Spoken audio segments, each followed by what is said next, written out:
Ako nga pala si Farmer Juan. At ako naman si Daisy Dam. At narito na naman kami para sa isang masaya At educational. na talakayan tungkol sa dairy farming. Bossing, kamusta na ba ang state ng dairy farming sa Pilipinas? Alam mo Daisy, malaki ang potential ng dairy farming sa ating bansa. Alam nyo ba, noong 2016, tumaas by 5% ang local production ng gatas at by 51% naman ang pag-import ng gatas at milk products sa bansa. 25% naman ang itinaas ng milk exports natin. Ang milk powder ang pinakamalaki nating import. Malakas din tayo mag-import ng milk and cream products. Tumaas din ang bilang exports natin ng whole milk powder at ice cream. Bumaba naman ang export natin ng liquid milk, condensed milk, butter, at cheese. Right now, the whole dairy industry, the local production is only 1.5% of the total demand. The demand is so great that we import about $88 million or something, or $800 million per year of dairy products. So that's the potential of the dairy market in the Philippines. The price for milk in the Philippines is almost 3 times the international price. And so, from my perspective, the future for the dairy industry in the Philippines is to turn the milk into high-value milk products, like butter, like cheese, like yogurt, those sorts of things. If the dairy industry takes these things on board, I think that the return for the industry as a whole will be quite good.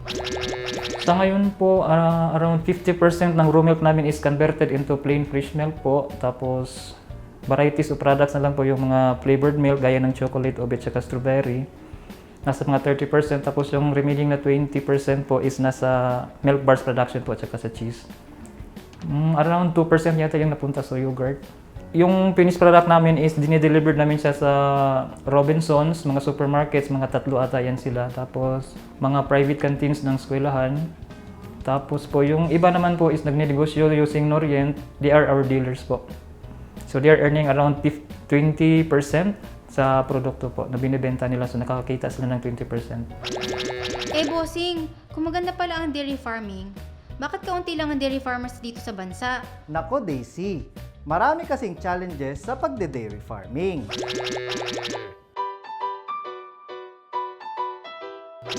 Well, the number one problem is how to make the dairy animals productive at this point in time. We have been importing dairy cattle since 1995 and earlier. However, they're not given the proper management and feeding. That's why we could not make full use of their potential. So milk production is not being enhanced. So the farmers' incomes are also not attained at the highest possible that they could earn. Ang mga challenges na hinaharap natin ngayon is that, yun nga, isa yung lugar, no? Yung sa farmers to the market, medyo malayo po kasi yung ibang mga farmers natin nagre-rent na po na lupa para mataniman ng kanilang mga forage. So I think medyo for them is medyo magastos po. Buti na lang dumating ang PNZDP.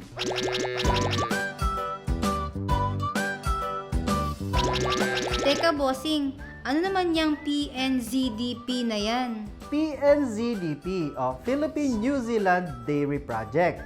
Nakipag-partner ang NDA sa New Zealand Ministry of Foreign Affairs para pagandahin ang dairy industry ng Pilipinas. Dairy farming in the Philippines is it can go from 2 to 3 cows to sometimes more than 450 cows, and at the lower level. Dairy farming is not a standalone profitable business, but it does provide daily income. And at the upper level of cow numbers, it requires a huge level of investment. Gusto ng program na tulungan ng dairy farmers lalo na yung mga maliliit lang ang land area. Basically, the project aims to prove that dairying is a very profitable enterprise to go into as compared on a per hectare basis to corn and sugarcane farming. Siyempre, gusto rin ng program na mapaganda ang kalusugan ng mga baka at tulungan ang farmers sa kanilang farm management systems. By better nutrition, we are introducing new forage grasses and legumes using the grazing technology that the New Zealand farmers are very familiar with.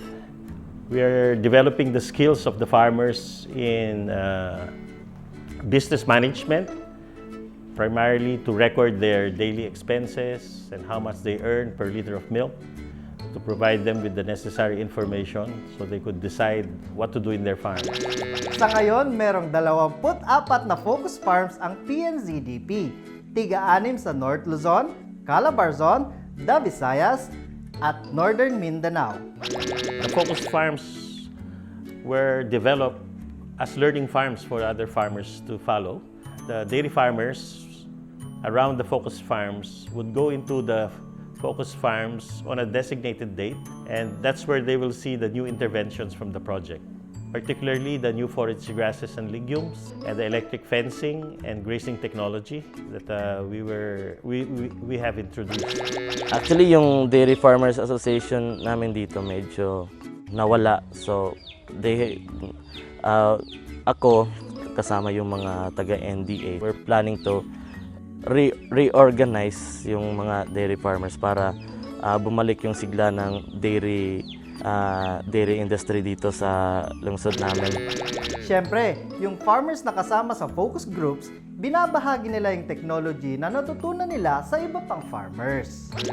During the Dairy Congress or any event related to dairy, the project also distributes free samples of the seeds in order to test the seeds on how they perform on different farms. Then if the farmers would see that it performs good in their farms, then they buy some seeds from us.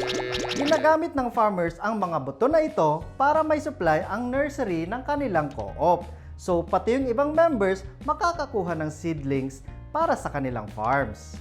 So, maganda pala na suportahan ang dairy farming dito sa bansa natin, no, bossing? Oo naman, Daisy. Kung magtutulungan tayo, tiyak gaganda ang state ng dairy farming sa Pilipinas.